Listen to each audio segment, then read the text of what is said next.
This guy is Joe Tacopina. He's the lawyer who's representing Donald Trump in the Stormy Daniels case. Now, we've seen him on air this past week talking about how Donald Trump is completely innocent, how this is all just a part of the witch hunt to go after Donald Trump. But a clip from him on CNN resurfaced this week, which shows him singing quite the different tune.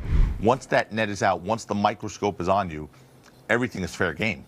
And it's hard to argue, oh, you can't look at this or you can't look at that. So, yes, if there's an issue with that payment to Stormy Daniels being that it was made on behalf of the candidate, okay, and it was not declared, that's fair game, unfortunately, if that's the case. And, quite frankly, Michael Cohen, again, has made statements that would give rise to suspicion for any prosecutor to say, that doesn't make sense, that a lawyer took out a home equity loan with his own money, paid somebody that he didn't even know on behalf of a client who, by the way, had the wherewithal and the money to afford $130,000. Yeah. And, by the way, didn't tell the client about the settlement agreement. It's an illegal agreement. It's a fraud.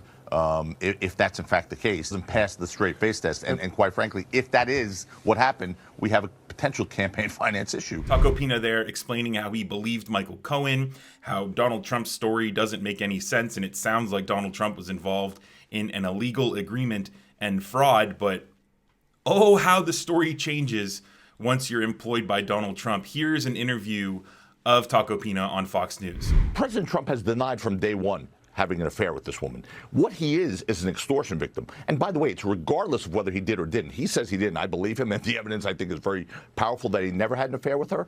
But more importantly, he's a victim of extortion because she came out right before the campaign and said, or the election, and said, unless you pay me, I'm going to make a public story about something that he says is completely untrue. So that's something that would be done irrespective. And here's the key. It would be done irrespective of the campaign. Because as Michael Cohen, the convicted perjurer, liar, a guy who has zero credibility, I don't even think he had a law license, quite frankly. Honestly, what he said when he pled guilty, Sean, in this case, was that the client, his client, was doing it to prevent personal embarrassment and prevent embarrassment to his family. That takes it out of the realm of exclusively campaign finance. This is not a campaign finance law case at all. If all of what you say is true, it is, then why was Trump hiding it and lying about it at the time? And I'll play that for your response. Mm-hmm. He lied about it. We all know that. Take a look. Take a look. Let's see. President, did you know about the $130,000 payment to Stormy Daniels?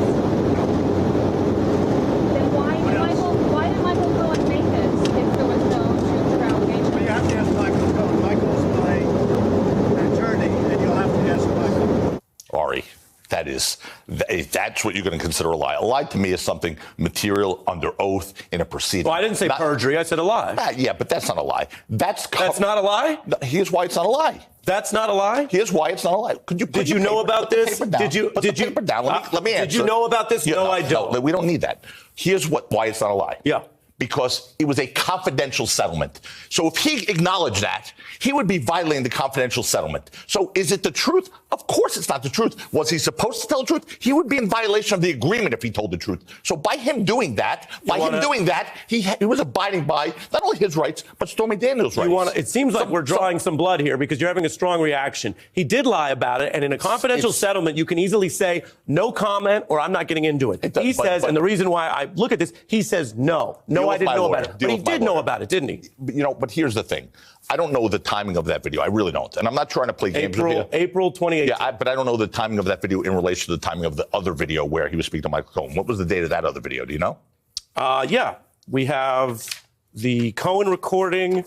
This was around the 2016 campaign pre-November. So that was 2018 later. The original conversations were in the fall of 2016. Yes, sir. So obviously he knew about it, but what he decided to do was not violate the confidentiality clause and provision of that agreement, which was the right thing to do. So, yeah, he could have said no comment, or he could have said, I don't know anything about it, which is what he did. But that's the right. I would advise my client to do the same thing. He's speaking to some, whether it's a journalist or some young lady on the street. September 2016 is the exact date. But whether he's speaking to a journalist or some young lady on the street just shouting out a question, that is not the forum for him to go into detailed questions about a confidential settlement agreement. Now, only the best lawyers and the best people are hired.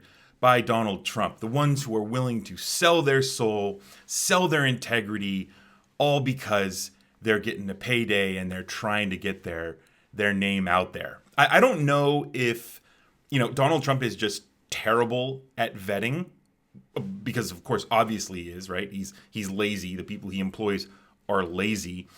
Or that there's just no lawyers who are willing to put their name next to Donald Trump's, next to the sinking ship, next to the guy who will go down in history as one of the biggest clowns this country has ever seen, and one of the biggest criminals.